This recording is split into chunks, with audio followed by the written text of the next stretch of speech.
Magandang umaga po sa bawat isa po sa atin.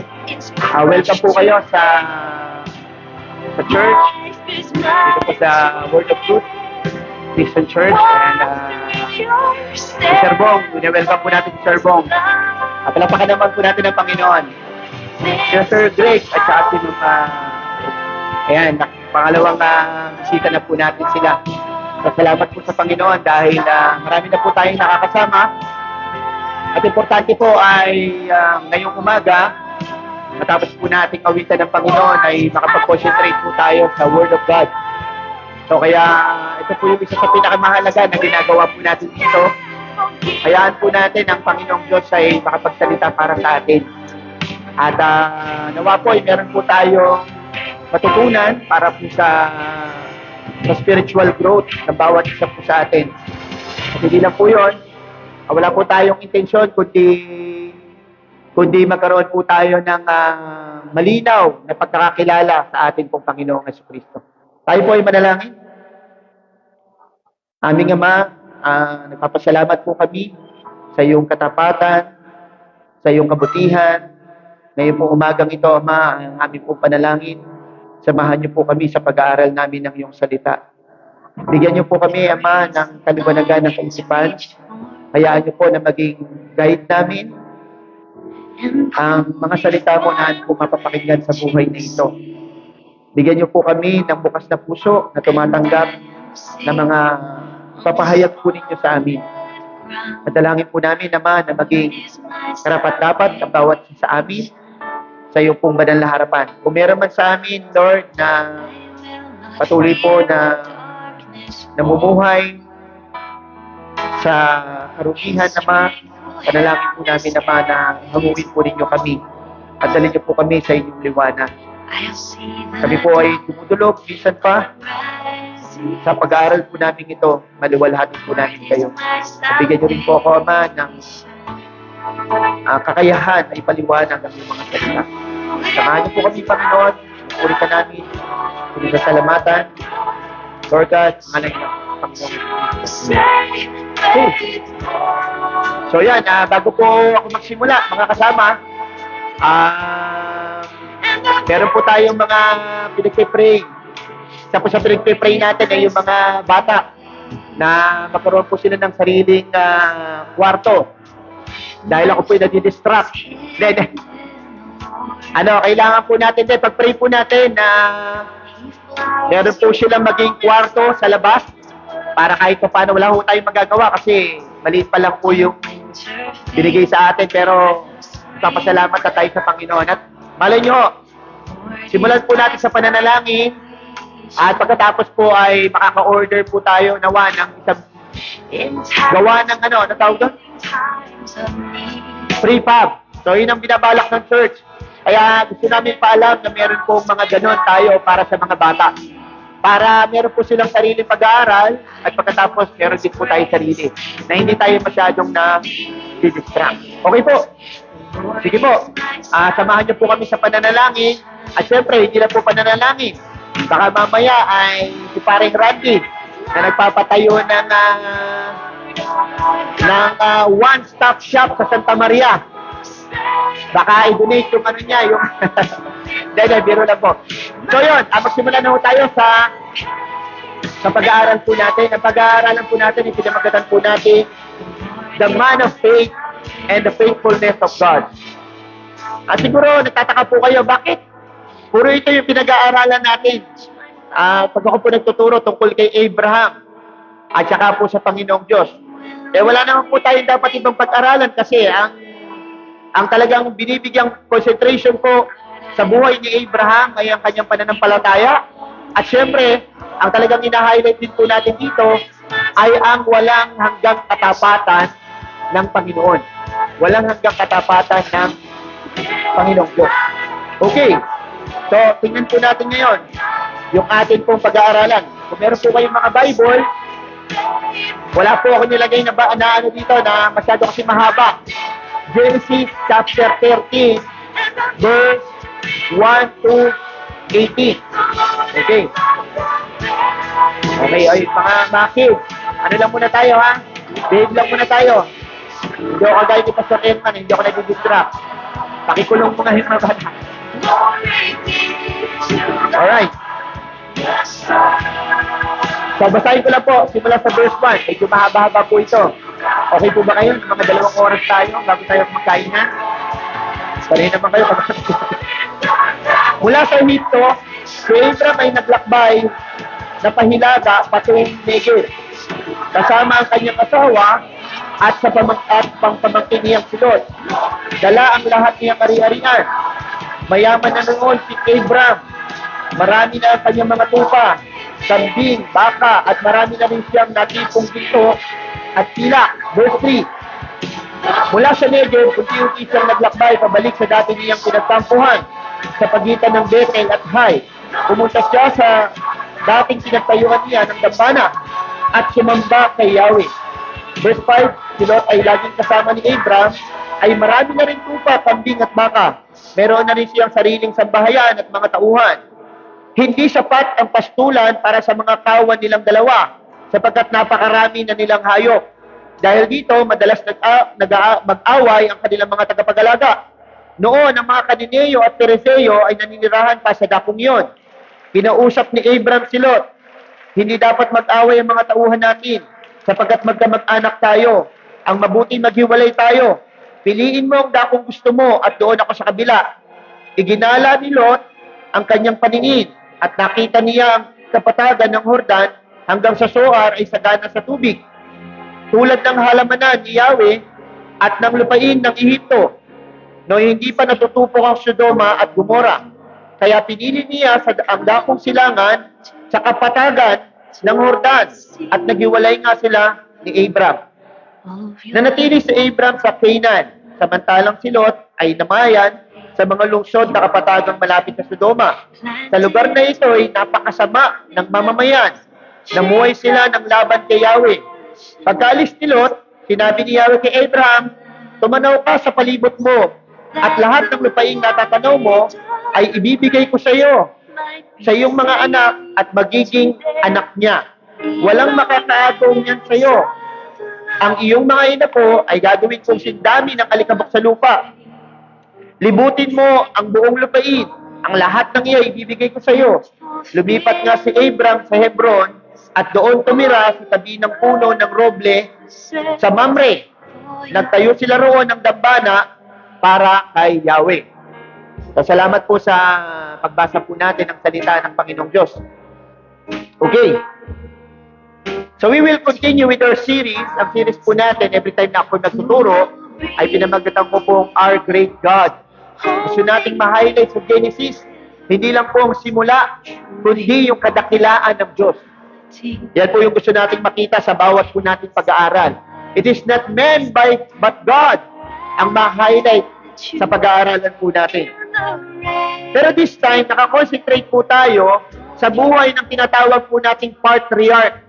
Okay, pag sinabi po nating patriarch, yun po ay respetado. Ito sa respected, a head, a leader. With regards to their spirituality, lalo-lalo na kilalang-kilala po ito ng mga tao sa bayang Israel. This is their leader. This is their head. And that is none other than Abraham. So, hindi pa Abraham ang pangalan niya. Abraham pa lang po ang kanyang pangalan dito. So, darating po tayo mga kasama na magiging Abraham din yung kanyang. Sinabi na natin, the meaning of his name is exalted father. Tataas-taas ang ama. Pero bago ko makalimutan, binabati ko muna yung mga nanay ng Happy Mother's Day. Ba't pati nyo naman po yung mga nanay dyan. Sa binabati ko, unang-una, ang aking asawa, Happy Mother's Day. Ang wish ko ay hindi mo na ako awayin. Okay? At tapos, siyempre, binabati ko rin yung aking nanay, at saka siyempre yung aking pumbiyanan. Happy Mother's Day po, nanay. At saka, yung si Junila Santos, wala. Sabi, tinatadyakan lang daw niya yung problema. Ngayon, siya tinadyakan ng problema, kaya hindi nakate. Okay? So, doon tayo na-concentrate sa buhay ni Abraham. Pero titingnan po natin mga kasama kung ano yung ginagawa ng Diyos sa kanyang buhay. Alright? So we will take a look at the main point of our study. At ang main point ng ating pong pinag-aaralan, mga kasama, the focus of our study is, number 1, the faith of Abraham. And number 2, mga kasama, the faithfulness of God. I don't know kung may mga nakakatanda nung mga tinuturo ko, pero dito lang palagi ako umiikot. It is about the faith of Abraham and about the faithfulness of God. Nawalan po ninyo, mga kasama, the blessings of God through all the nations start with Abraham. Kaya po napagpala ang lahat ng bansa, pati tayo. It is because of Abraham. Alam niyo po ba yun? We are blessed by God because of Abraham. God started His blessing on many nations because of Abraham. Saan po natin makikita yun, mga kasama? Makikita po natin yun sa Genesis chapter 12, verse 3. Ano pong sabi dyan ng Panginoon kay Abraham? Ito po yung pangako ng Panginoon kay Abraham. I will bless you. Those who bless you, and curse those who curse you.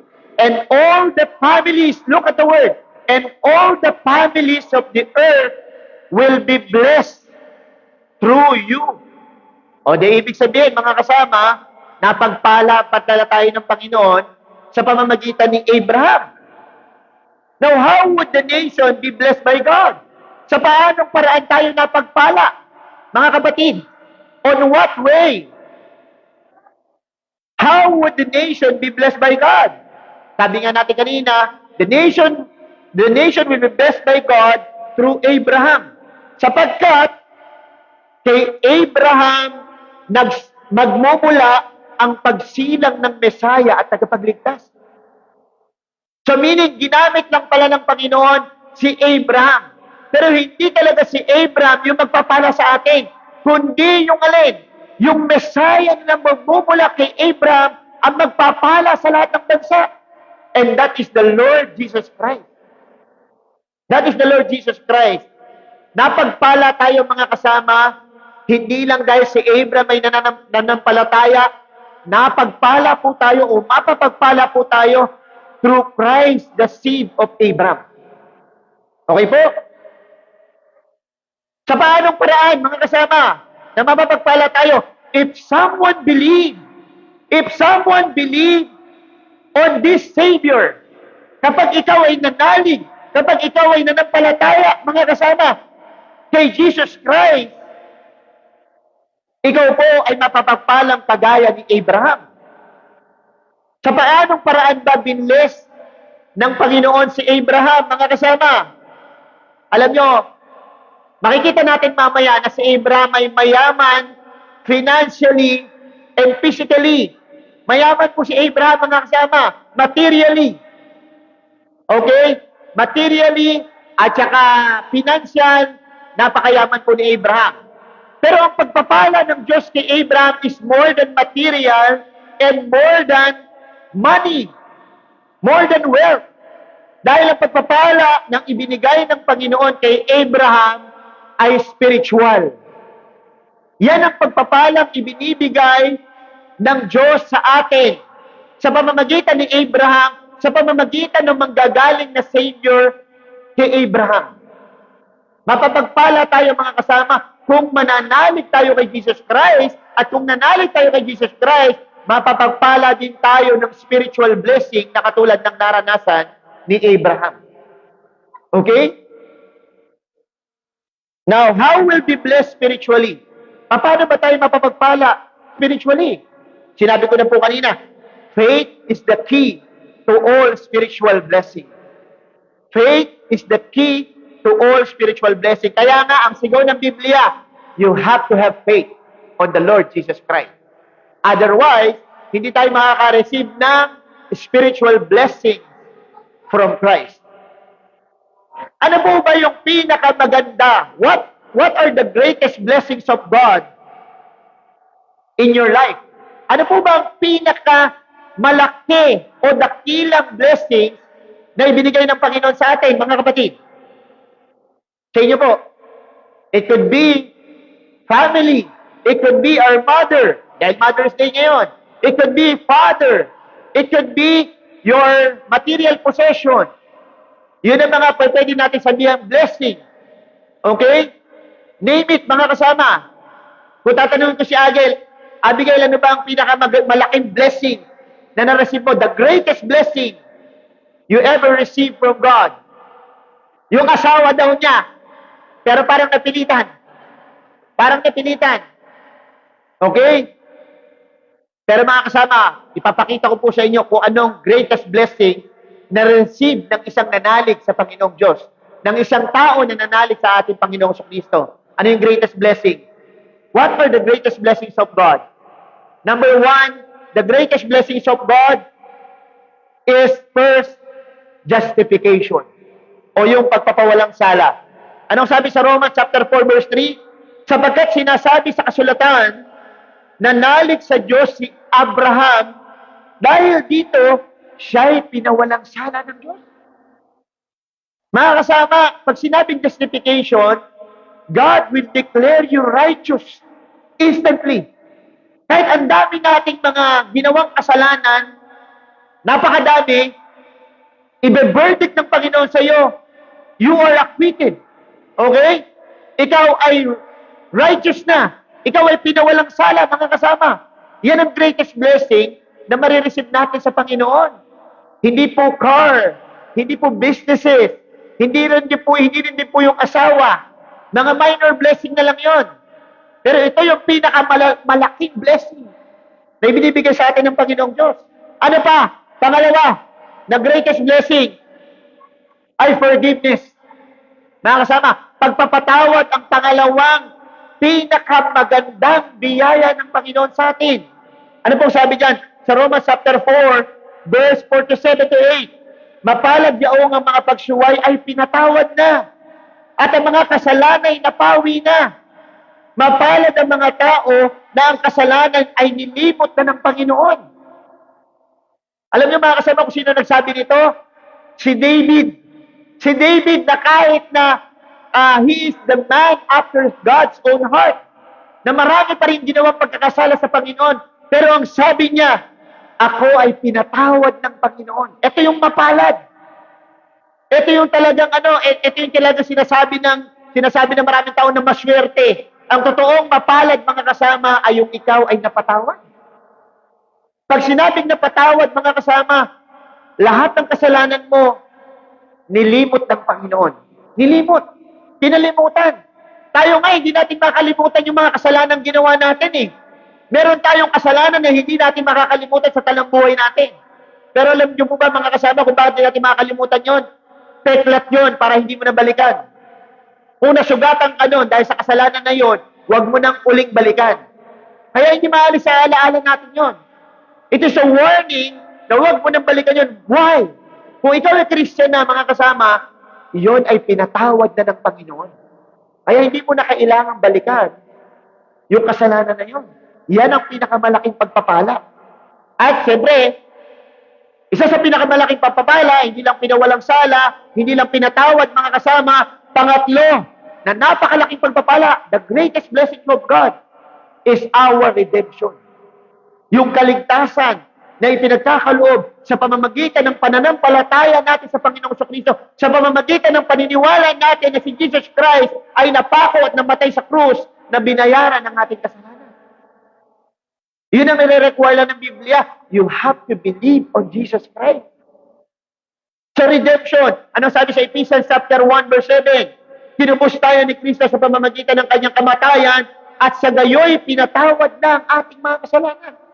Tinubos tayo ni Kristo sa pamamagitan ng kanyang kamatayan. Kung walang kamatayan na nangyari, mga kasama, hindi tayo maliligtas sa ating mga kasalanan. Kaya nga napakahalaga, mga kasama, ng kamatayan ni Jesus Christ. That is the bedrock of our salvation. Alright? So yan ang pinakamagandang blessing. Yan ang ibinigay ng Diyos kay Abraham.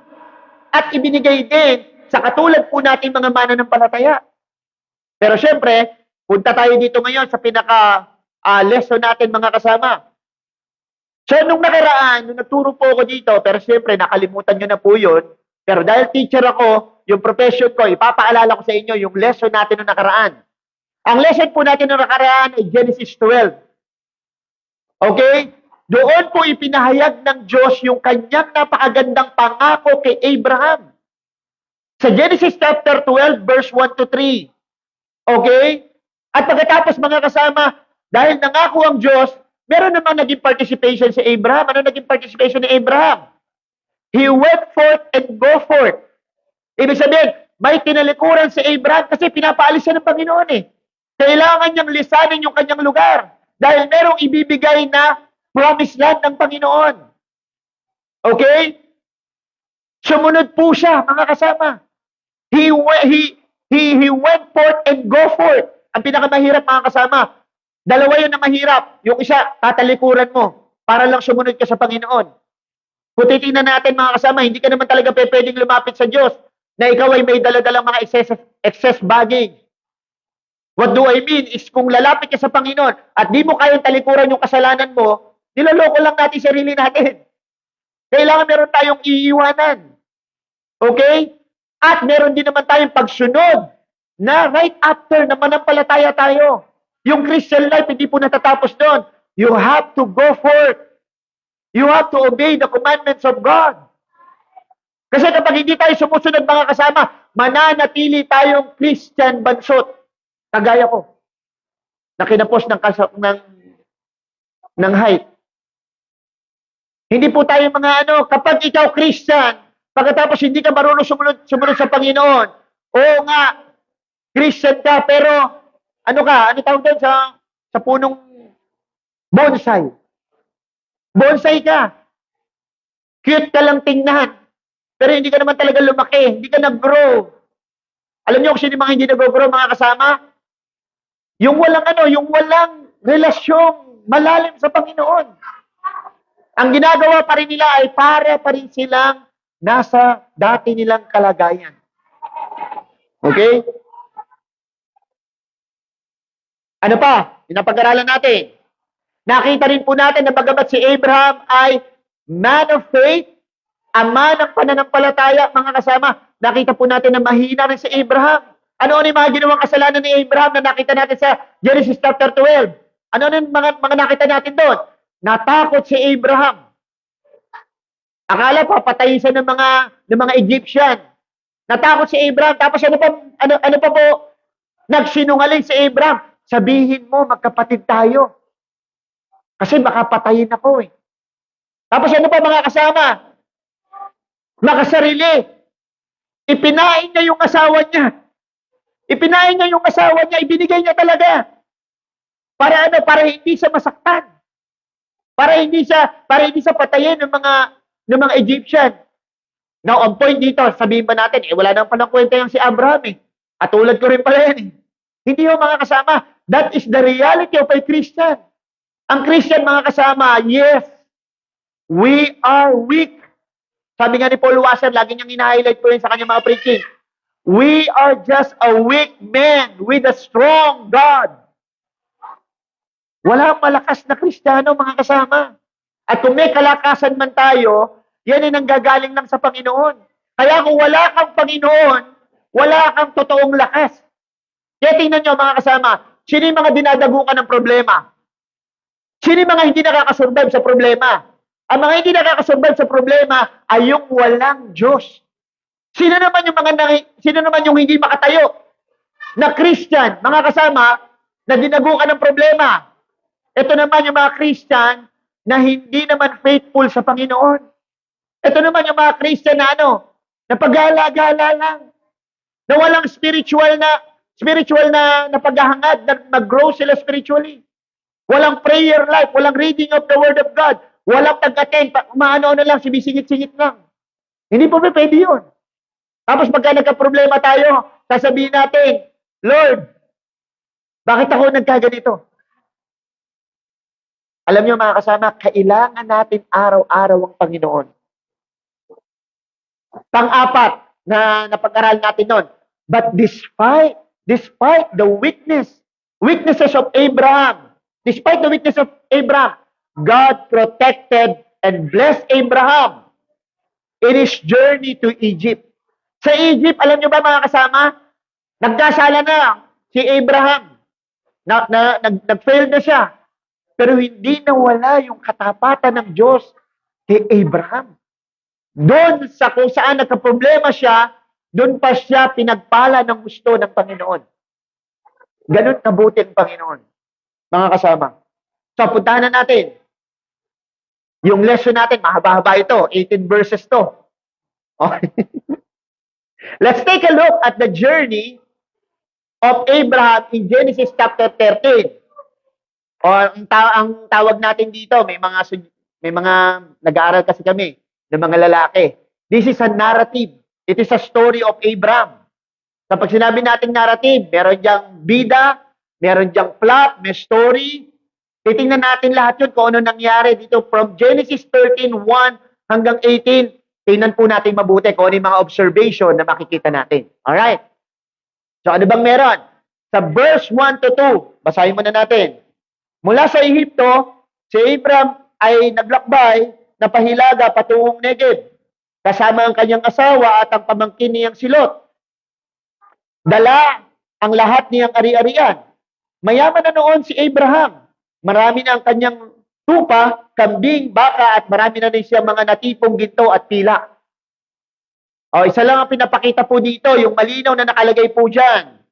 Ito po ay journey ni Abraham from Egypt to Negev. Ayan ang malinaw na po nakalagay dyan. Okay?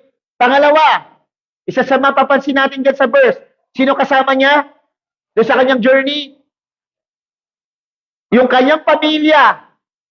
At nandun din kasama yung mga ari-arian at saka sino?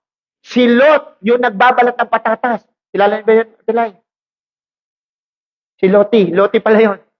Sa Princess Sarah, si Loti. Kala ko Loti. Lalaki si Loti. Okay. Hindi na ko i-joke ko. O konti yung mga nakakuha ng joke. Okay. Si Loti. Meron ba may kilala kay Loti? Yung mga kabataan, hindi nakilala yung Loti. Si Ate Lai, kilala.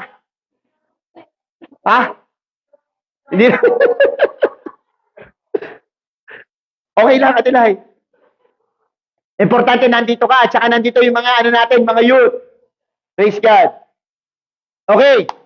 And ano pa mga kasama? Ano makikita natin dito? Ang yaman ni Abraham. Ang yaman ni Abraham, mga kasama. Okay. Ano ang kayamanan ni Abraham na makikita natin dito? Ayan. Tupa, kambing, baka, at marami na rin siyang tipong ginto at pila.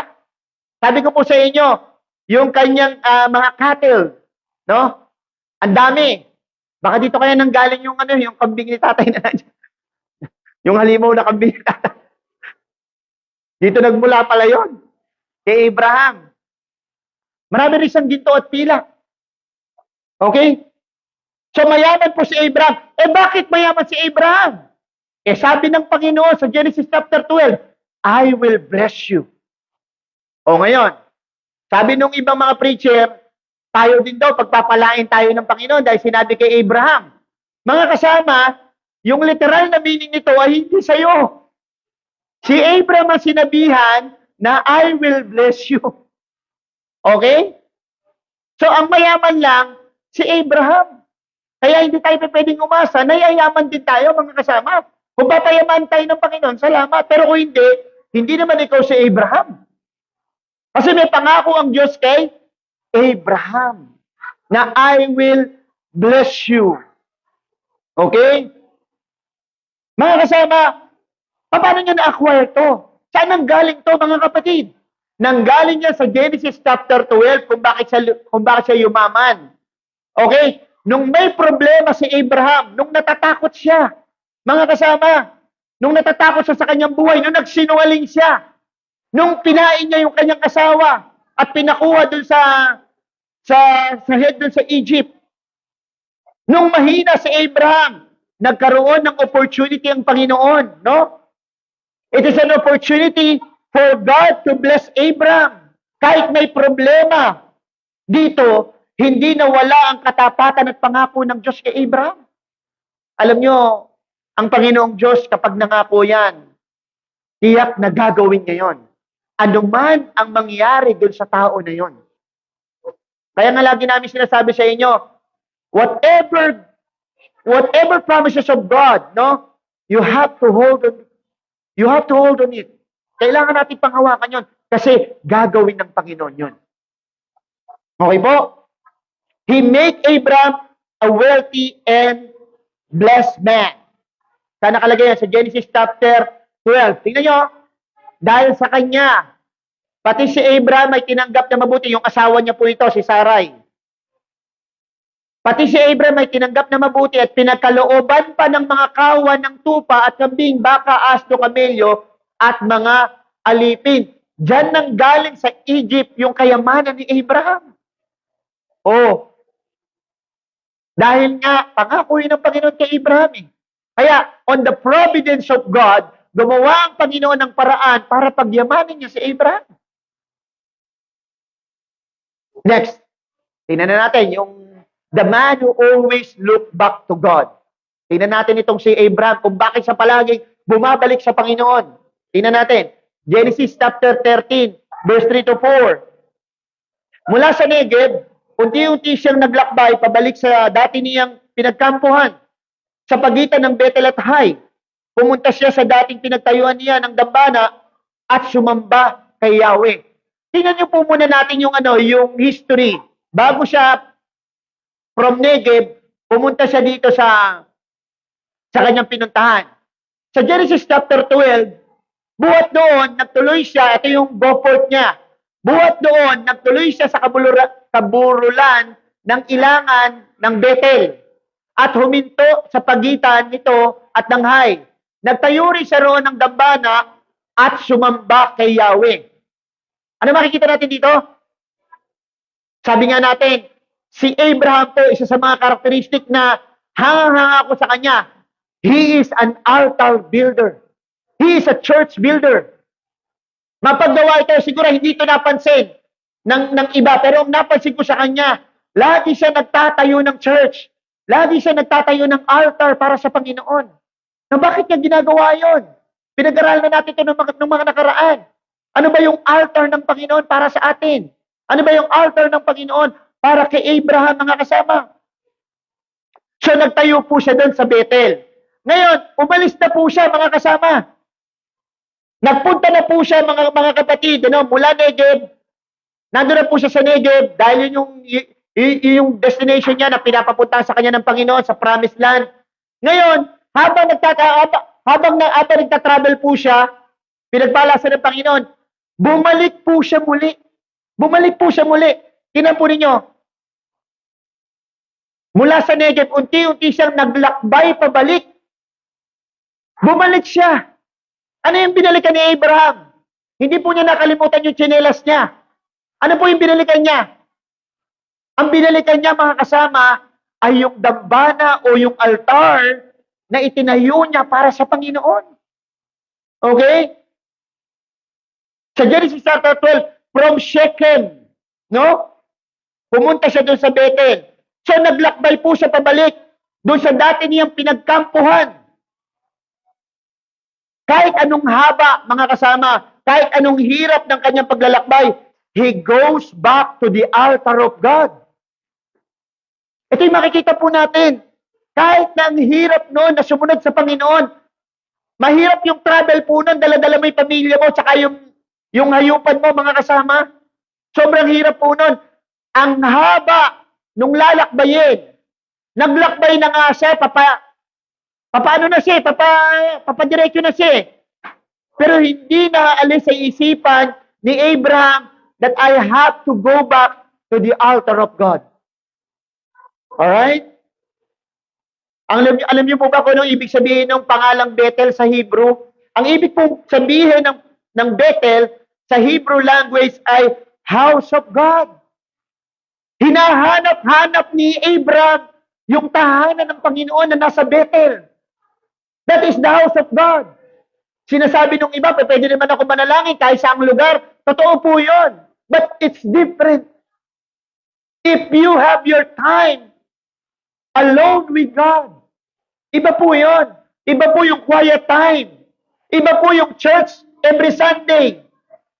Mga kasama, si Abraham, hindi man po sinasabi dito, pero meron siyang longing. Longing to communicate with God. Longing to worship God. Longing to sacrifice with God. Yan po meron si Abraham, mga kasama. Yan ang karakter na meron itong man of faith. Mahal niya ang Panginoon. Kaya niya binabalikan. This is the man who always look back to God. Look back to God. Okay? Para kay Abraham, mga kasama, better is a one day in your house, or better is a one day in your court than 1,000 elsewhere. Sabi yan ni paring Raymond. Ayan o. Sa Psalm chapter 84 verse 10, saan pinakamagandang pumunta? Hindi po sa Disneyland na pinuntahan ng aking asawa, na masayang-masaya sila. Dito, ang pinakamasayang lugar na pwede nating puntahan. What's that? It is the house of God. Yan yung Bethel, house of God. Mga kasama, okay?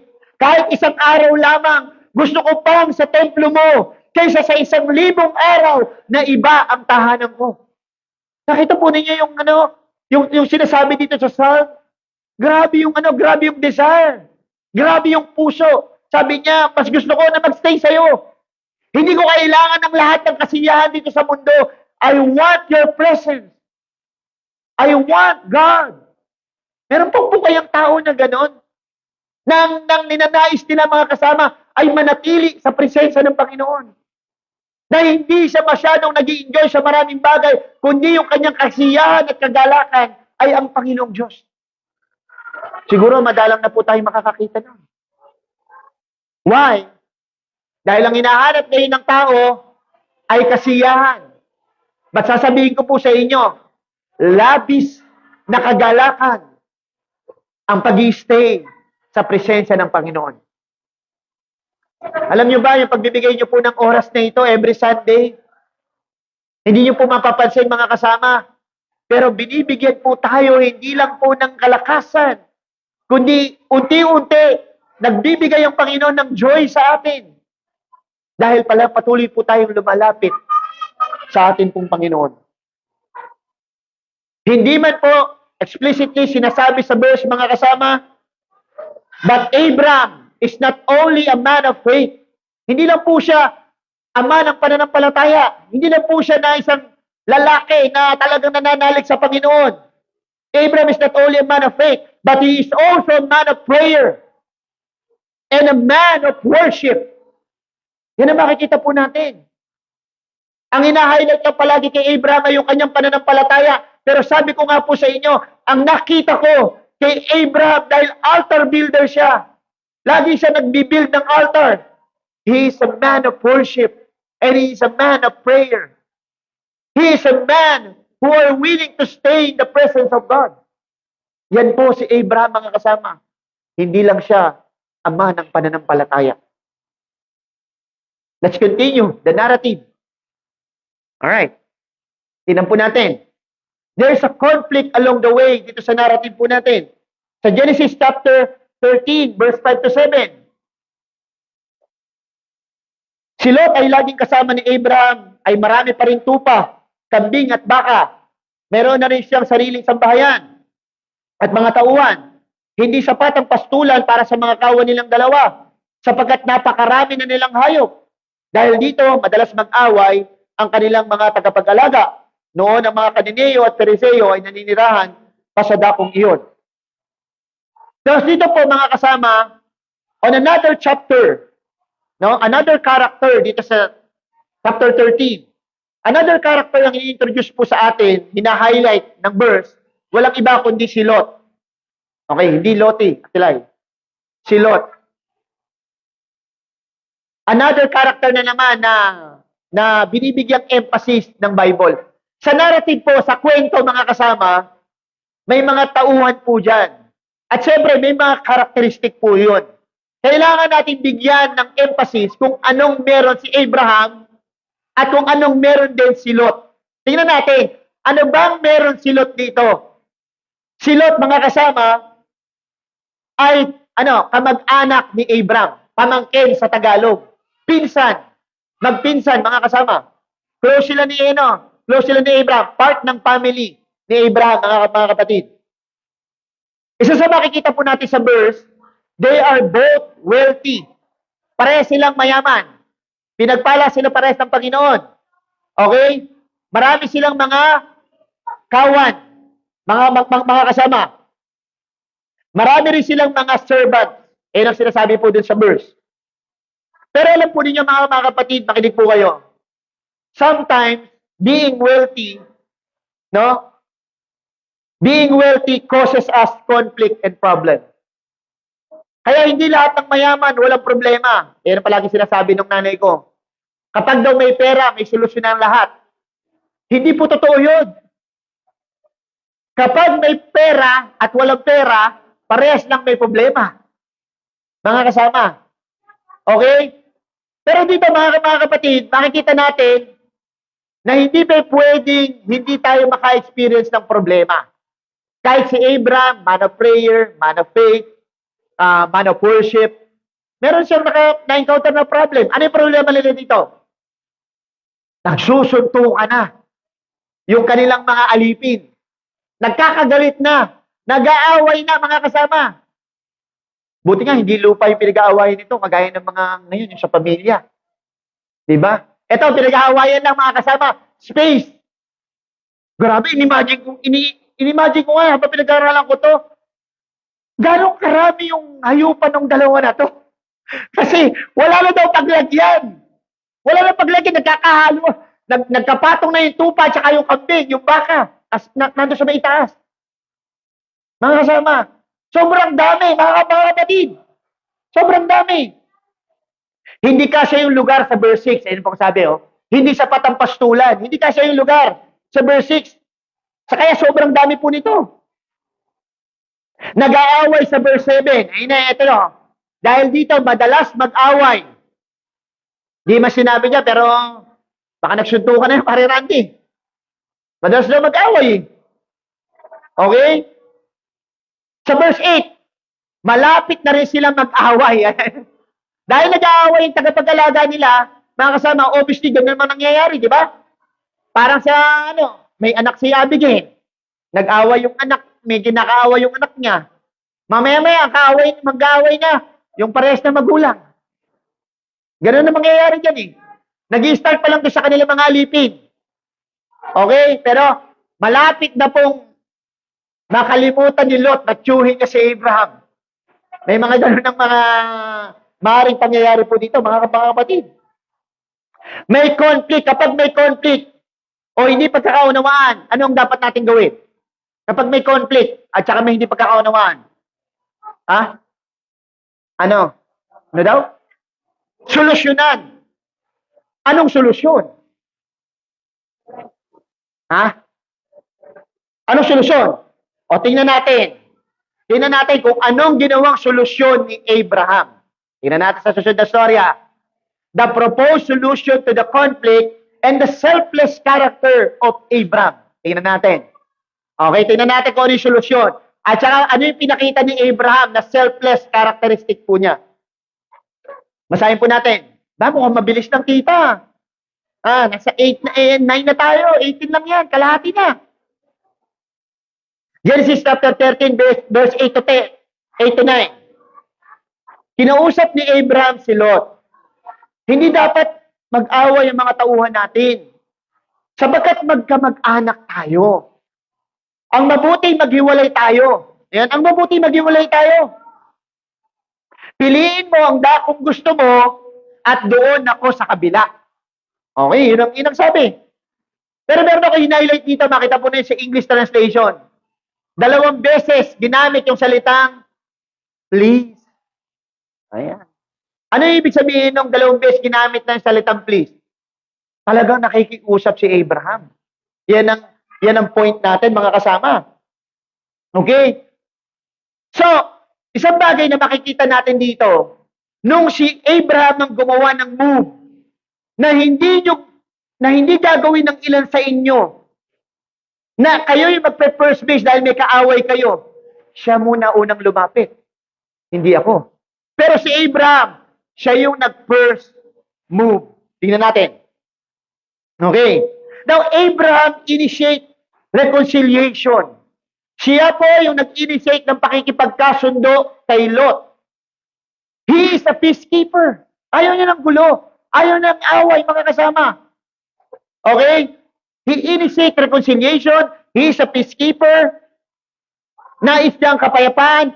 Kaya siya yung unang lumapit. Siya yung unang lumapit. Okay? Hindi dapat mag-away ang mga tauhan natin. Yan po sabi ko. Hindi dapat mag-away ang mga tauhan natin sapagkat magkamag-anak tayo, for we are relatives. Yan pong sabi ni Abraham. And 2 times na sinabi yung word na please in English. Nakikiusap talaga siya. Gusto niya talaga solusyonan yung problema ng kanyang mga tauhan at magiging problema din po nila someday. Makikita po natin mga kasama dito sa mga verses na ito yung kababaang loob ni Abraham. Kababaang loob ni Abraham. And Abraham proposed a solution to their conflict. Ano po yung solusyon na ipinopropose ni Abraham? Kailangan nilang maghiwalay. Kailangan po nilang maghiwalay. O, ito ginawa ni Abraham. Tingnan niyo po. Isa pa sa pagpapakita ng kababaang loob ni Abraham. Sabi po sa English, please separate from me. If you choose left, then I will choose right. If you choose right, then I will go to the left. Grabe yun. Okay? Anong ibig sabihin nun? Anong pinapakita na karakter po na yon? Na kung pipiliin mo yan, dito ako sa kabila. Hindi po siya namimili. Ang binigyan niya ng opportunity, ang binigyan niya ng pabor, ay yung kanyang pinsan. Na sino? Sasabihin ko po sa inyo, kung kayo nasa katatayuan ni Abraham dito, hindi kayo papayag na sabihin yun. Bakit? Pag nakita niyo yung Sowar, pag nakita niyo yung Sodom at Gomorrah, saktong-sakto sa mga cattle ninyo. Pero hindi yung ginawa ni Abraham. Hindi yung ginawa ni Abraham. Yung pinakamagandang lugar, kahit nakikita niya yon. Hindi, sige, mamili ka. Kung ito pipiliin mo, hindi ko yan pipiliin. Iiwasan ko kung ano man yung gusto mo. So that is a selfless attitude of Abraham, mga kasama. Okay? That is the selfless character of Abraham. Ano po yung selfless, mga kapatid? He can give away. Okay? He can give way. Not invoking his rights, but instead, giving favor to others. Yan po ang selfless. Hindi mo i-invoke yung rights mo, pero yung rights mo na yun, ibibigay mo pa sa kanila. Yung selfless. Okay? So this is a characteristic of a man having a true relationship with God. Ito po yung characteristic ng isang tao na merong totoong relasyon sa Panginoon. Hindi nyo po makikita ito sa unbelievers, mga kasama. Yung selfless characteristic, makikita nyo lang po ito sa mga Christian na tapat na naglilingkod sa Panginoon. So ano yung mga characteristic ni Abraham po dito? He is a peacekeeper, a reconciliator, and selfless or humble. Yan ang makikita po natin na characteristic. Hindi lang pala siya man of faith, hindi lang pala siya man of prayer, hindi lang pala siya man of worship. Meron din po siya talagang total transformed life by God. So makikita po natin mga kasama, yun yung epekto ng spiritual blessing na ibinigay sa kanya ng Panginoon. Because he is forgiven. Because he is justified by his faith. Because he is redeemed by God, mga kasama. Therefore, he is a really changed man. He is a really changed man. And he lived a life for God. Kaya po niyang gawin yun, mga kapatid. Tuloy po natin yung storya. Let's take a look at the faith of these two men. Tingnan natin, pag sinabi pong faith, F-A-T-E. Ito po ay direksyon. Direksyon na pinuntahan ng dalawa. Ano po ba yung direksyon na pinuntahan? Tingnan natin. Ni Abram at saka ni Lot. Anong proposed solution? Dapat maghiwalay tayo. O tingnan natin kung saan sila napunta. Genesis chapter 13 verse 10 to 13. Iginala ni Lot ang kanyang paningin at nakita niya ang kapatagan ng Hordan. Hanggang sa Zoar ay sagana sa tubig. Tulad ng halaman ni Yahweh at ng lupain ng Ehipto, no hindi pa natutupok ang Sodoma at Gomora. Kaya pinili niya ang dakong silangan sa kapatagan ng Hordan. At nagiwalay nga sila ni Abram. Nanatili si Abram sa Canaan. Samantalang si Lot ay damayan sa lungsod sa kapatagan malapit sa Sodoma.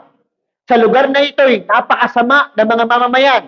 Namuhay sila ng laban kay Yahweh.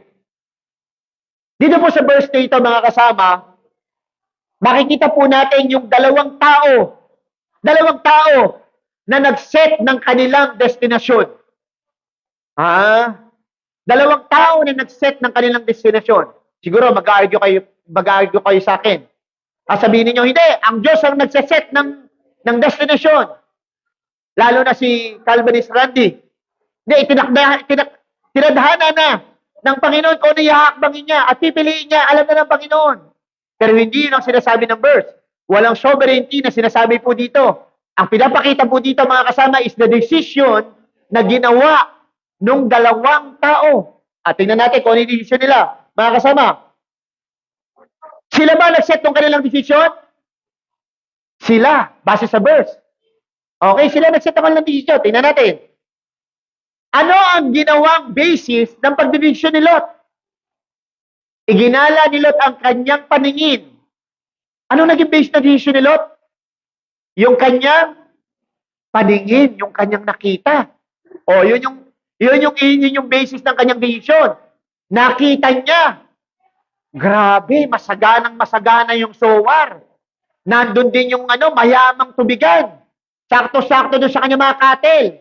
Talagang mayaman yung lugar na yun. Napakaganda ng lugar na yun. At ang sabi po nga ng verse, mga kasama, para itong Garden of Eden. Kaya sabi ko sa inyo, kung nandun kayo at kayo sa Abraham, hindi nyo papayagang kuhanin nyo ni Lot.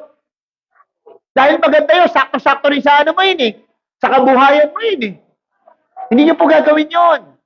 Unless you have a heart na katulad ng binagong puso ng Panginoon sa katauhan ni Abraham. Lot uses his eyes or sight in choosing the place where he should go and settle. Doon po niya ibinase kung paano siya nagdesisyon sa kanyang mga nakita. Nakita po niya ang magandang kapatagan at sagana sa tubig na lugar sa verse 10. Ayun po yun, Sagana sa tubig tulad ng halaman ni Yahweh. Garden of Eden. Ganun po yung ganda nun, mga kasama. Pinabayaan lang ni Abraham. Napiliin nyo ni Lot. Hindi Loti, ni Lot. Imagine the beauty of this place. Sodom and Gomorrah. Maganda po ito, mga kasama, nung hindi pa ginugunaw ng Panginoon. Isa sa pinakamagandang lugar sa Bible na nakita ko, Sodom at Gomorrah. The same as the Garden of Eden. Makinig po kayo. And because of its beauty, Lot chose that place. Dahil sa ganda, pinili ni Lot na doon siya pumunta. Okay? Pinili ni Lot yung kanyang destinasyon. Huwag niyo naman sasabihin, si Lord ang nag-direct kay Lot. Foul po yun. Doon pa lang sa interpretation po natin. Siya mismo, ginamit niya yung mata niya. Nakita niya, maganda. Maganda yun, Doon ako, Abram. Wala nang pera bawi, sa basong ihi. Baka may ganun pa. Topo-topo. Pare, yung kabataan natin. Hindi mo na pwedeng bawiin yan. Okay? Because of beauty. Pero alam niyo pa, mga kasama, sabi po sa Bible, sometimes beauty can be deceptive. Beauty can be deceptive. Marami na pong napahamak Dahil sa pag-aakala nilang maganda at masarap. Marami na pong napahamak mga kapatid. Marami na po sa Bible na dahil sa ginamit nila yung kanilang paningin, mga kasama, ito po ginagamit ni Satanas para ano? Para atrakin tayo sa mga magagandang bagay at pagkatapos ay meron palang eternal or physical consequences. Yan ang kailangan natin maintindihan. Hindi lahat ng maganda ay dapat po nating tangkilikin. Mga kasama, what he did not see is yung mga nakatira doon ay wicked, abominable, at lapastangan sa Diyos. Yun ang hindi nakita niya, yung behind sa nakikita niya, yung palang magandang lugar na yon, mga halimaw pala nakatira doon. Yan ang mabigat. Wala siyang idea. Sabihin na, hindi naman siya binigyan ni Lord ng idea eh. Kaya siya napahamak, sinisip pa nga si Lord. Nanisip pa nga. And that's how they separated. So ganun po sila naghiwalay. Mga kasama, nung namili na si Lot ng kanyang destinasyon. This man, si Lot po mga kasama, this man decided for himself and has no guidance whatsoever. Nagdesisyon siya sa sarili niya. Kaya nga mga kasama, yung mapagdesisyon ng sarili, kadalasan, napapahamak yan, walang guidance. Hindi kinonsulta yung magulang, hindi kinonsulta yung pastor, hindi kinonsulta yung ibang tao. Gomorrah bells. O nung Gomorrah bells, ano nangyari? Napahamak. Mga kasama. Yan si Lot. Nagdesisyon siya ng kanyang sarili na wala man lang guidance, mga kasama. And he is blinded by what he sees. Bulag po siya sa mga bagay na kanya nakikita. Just like Eve. Kilala niyo si Eve? Bagamat Mother's Day ngayon, pero itong mother na ito, ang may kasalanan ng lahat. Oh. Ayoko siyang batiin ng Mother's Day. Si Eve. Siya ang may kasalanan, totoo po. Tingnan po natin sa Genesis chapter 3 verse 6. He is blinded by what he sees, si Lot. Ganon din si Eve. Ano ang ginawa ni Eve dito? Napakaganda sa paningin ng babae ang punong kahoy. At sa palagay niya ay masarap ang bunga nito. Nabuo sa isipan niya na mabuti ang maging marunong. Kaya't pumitas siya ng bunga at kumain. Kumuha rin siya para sa kanyang asawa. Kumain din siya nito. Saan nagsimula yung pagkakasala? Saan nagsimula yung pagkakasala ni Eve? At pagkaka-fall nating mga tao sa pagtingin lang. Nakita po ninyo, the same strategy of Satan up to now. Itetempt niya yung ating mga paningin. That is lust of the eye. Mga kasama. Sabi nga sa Proverbs, di ba? There's a way that seems pleasant or seems right, but leads the way to death or destruction. Ano bang sabi sa 1 John chapter 1:16? Sapagkat ang lahat ng nasa salibutan, 2:16. Sapagkat ang lahat ng nasa salibutan, ang nakakapukaw sa masamang pitan ng laman, ang nakakatukso sa paningin. Nakakatukso sa paningin. At karamihan sa buhay ay hindi nagmumula sa Ama, kundi sa sanlibutan. Oh, nakita po ninyo?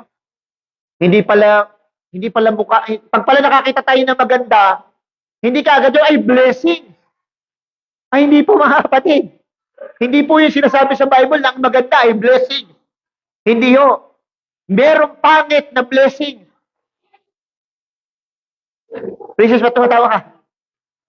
Ha? Kaya ko sa inyo, merong pangit na blessing. Kaya ko sa inyo, sundin nyo yung kanta ni Andrew E. Humanap ka na.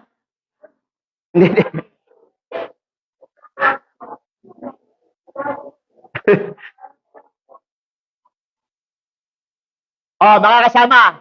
Ano ba makikita natin dito? Lot choose his faith. Lord choose his faith. Lot.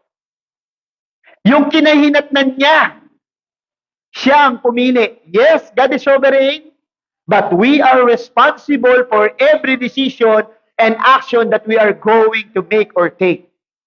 Sovereign ng Panginoon, hindi siya nagulat. Pero yung mga decision po natin, ikaw ang may kagagawa nun. Kung ano mang magiging output nun.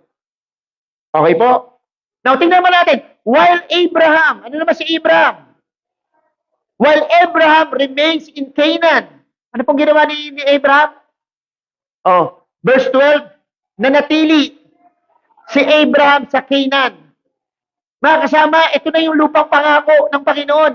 Natapakan na pala ni Abraham, kaso lang may nanirahan yung mga Canaan at saka Perizzite. Nandun pa rin po yung Perizzite. Hindi pa completely nakukuha ng bayang Israel. Pero naranasan na ni Abraham na tumapak sa bayang Israel na hindi naranasan ni Moses at ang iba pang mga lingkod ng Panginoon sa Old Testament. So, Abraham remains in Canaan. He's still, ang ginawa lang niya, tingnan nyo, pinamili niya si Lot, pero siya, he's still, nanatili lang siya. Wala siyang ginawa. Wala siyang ginawa, mga kasama. He remained calm and he remained calm and still. Okay? Hindi po ibig kasi sabihin ng still naging kalmado si Abraham. Naging kalmado si Abraham. Abraham did not even choose his path for himself. Namili ba si Abraham nung pupuntahan niya? Namili si Abraham nung pupuntahan niya? Hindi po siya namili. Nanatili lamang po siya. Okay? Bakit po siya nanatili? Ano ginawa ni Abraham? Abraham did not even choose his path for himself. Ano ang ginawa ni Abraham nung nag-still siya? He used his faith. He used his faith. Umasa siya sa gagawin sa kanya ng Panginoon. Okay? Umasa siya sa gagawin sa kanya ng Panginoon. Nung pinapili niya si Lot, alam niya na kahit na anong mangyari, kahit piliin ni Lot yung pinakamagandang lugar na yon, alam niya na kahit anong mangyari, may pangako sa kanya ang Diyos. Yun yung pinanghawakan niya. That's why he is a man of faith. He is a man of faith. Yan po yung difference ng dalawa. Ang difference po ng dalawa, mga kasama, Lot trust in his sight and God, while Abraham trusted in God and whatever the outcomes may be. Yan po ang ginawa ni Abraham. Ano man ang maging outcome, bahala na ang Diyos sa akin. Okay? Pero si Lot, pinili niya yung lugar ng Zoar sa pamamagitan ng kanyang paningin. Ano pong sabi sa 2 Corinthians chapter 5 verse 7? Namumuhay ako ayon sa pananalig sa Diyos, hindi sa mga bagay na nakikita. Sa English, ano yan? We live by faith and not by sight. Yan ang dapat, mga kasama. Alam nyo, tama naman na may ginagawa tayo. Totoo po yan na may kinikilos tayo. Pero kung minsan kahit na anong gawin ninyo, wala pa rin tayong magagawa. At kapag ganun, mga kasama, all we have to do is just to have faith and trust in God. Yun na lang pwede natin gawin, mga kasama, nakagaya ng ginawa ng Panginoon. Basta, pangahawakan lang po natin, kagaya ni Abraham, hindi kahit minsan ako pababayaan ng Diyos. Walang anak ng Diyos na pinabayaan niya, mga kasama. Okay? So, yan ang sabi yan po ang sabi ni Apostol Pablo, we live by faith and not by sight. Kaya, lahat po tayo, mga kasama, yung mga kabataan, hindi gandang lalaki yung titingnan ninyo. Okay? Kahit di magandang lalaki, we live by faith and not by sight. O kadalasan, yung mga nagharap ng pogi at magaganda, na-disgrasya. Sana daw pala yung kinuha niya, yung pangit na yun, naging engineer daw po, at saka nagkaroon ng maraming bahay, mga kasama. Ikaw gusto mo puro maganda palagi At saka pogi. Hindi po may pwede yun, mga kasama. Okay, tuloy po natin. Malapit na tayo matapos. The affirmation of God's promises to Abraham. Genesis 13, 14 to 17. Oy, sana. Tita, sana lang. Tingnan nyo, sabi ko. Pagka isang verse ang ituturo ko, sigurado yon. Isang oras mahigit yon. Pero pagka ganito, sigurado kayo na isang oras lang. Genesis 13, verse 14 to 17. Basahin natin. Pag-aalis ni Lot, ay ito na, nakapag-iwalay na sila. Pag-aalis ni Lot, sinabi ni Yahweh kay Abram, tumanaw ka sa palibot mo. Ang lahat ng lupaing natatanaw mo, ibibigay ko sa iyo. Sa iyong anak at sa magiging anak niya. Walang makakaagaw niyan sa iyo. Ang iyong mga inapo ay gagawin kong sindami ng alikabok sa lupa. Libutin mo na ang buong lupain. Ang lahat ng iyay, ibibigay ko sa iyo. Mga kasama, right after their separation, right after nung umalis na si Lot, kinausap ng Panginoon si Abram. Okay? Right after the separation, and because Abram stands still, nanatili si Abram, God is the one who struck Abram. Kinausap siya. Ano pong sabi sa kanya ng Panginoon dito, mga kasama? Sabi po sa English, now, nung hindi siya namili, nung hindi namili si Abraham, ang Panginoon, tingnan niyo po yung regalo sa kanya ng Panginoon. Nung wala siyang ginawa, nung nagtiwala lang siya sa Panginoon, ang sabi sa kanya sa English, mga kasama, now, raise your eyes. Now, raise your eyes. Look from the north. Look from the east to south and west. Ang lahat na yan ay ibibigay ko sa iyo. Anong sabi? Nung wala siyang ginagawa, nung nanampalataya siya, hindi pa rin nawalan si Abraham. Kahit na napakagandang lupa yung napuntahan ni Lot, meron pa rin ibinigay sa kanya ang Panginoon. Lahat daw nung natatanaw, mga kasama, except yung pinili na ni Lot, mga kasama. Two things yung inaffirm dito ng Panginoon. Dalawang bagay ang inaffirm o kinonfirm ng Panginoon. Ano yung makikita natin dito? That the land of Canaan will be the dwelling place of their descendants forever. Yan po sa kasi sabi sa English eh. Yung tinatayuan ni Abraham na yon, yung pala tinatayuan niya na hindi niya pinili, yun po yung promised land. Yun yung promised land na ipinapangako sa kanila ng Panginoon. Okay? Yun yung dwelling place na maninirahan sila magpakailanman. Yan po sabi sa English eh. Gusto ngang aralin kung bakit sinabing forever eh. Pero sinasabi dito ng Panginoon, dito kayo maninirahan, ikaw at ang iyong mga inapo. Their descendants will be plentiful. Yun yung una. This will be your dwelling place forever. Yung Canaan na yun, yung promised land. At pangalawa, gagawin daw, their descendants will be plentiful. Gagawin sindami ng alikabok sa lupa. Pag sinabi natin sindami ng alikabok sa lupa, hindi po literal yun. Ibig pong sabihin nun, dadami po sila ng maraming. Pero nakakapagtaka, wala pa namang anak kasi dito si Wala pa namang kasing anak si Abraham. At makikita po natin mga kasama na baog si Sarah na hindi sila pwede magkaanak. Pero mga kasama, meron kasing pangako ang Panginoon na dadami sila ng sobrang dami. And that is the promise of God. And it is certain kapag nangako ang Panginoon, sigurado po na mangyayari po yun. That will be the dwelling place, yung land of Canaan.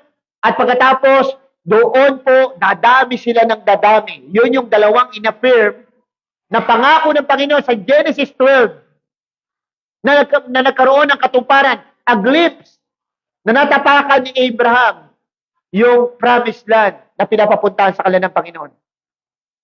Now, na makikita natin dito mga kasama, God is true to His promises. Talagang tapat ang Panginoon, totoong Panginoon sa kanyang mga pangako.